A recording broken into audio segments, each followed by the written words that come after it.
I'm Carlos. I am a person living with schizophrenia. I've been living with it for over 10 years now, and it's affected my life in profound ways. At first, it was quite disabling.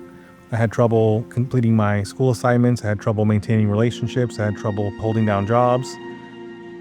After my episode of psychosis, I had a lot to process and make sense of. It, in some cases, estranged me from people that I had known as friends, and in other cases, alienated me from my community. It's a challenging experience. It was, quite traumatic for me and for my family.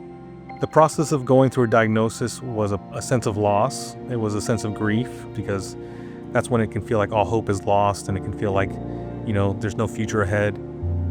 My initial misconceptions of the illness were that I couldn't live a life that I wanted to live, that I would not be able to have a family, I wouldn't be able to work, I wouldn't be able to go back to school.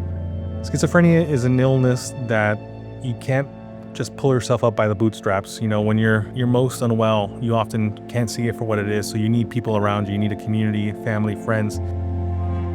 The process of getting on medication was a trial and error process, and it took months, if not years, to finally find something that worked for me.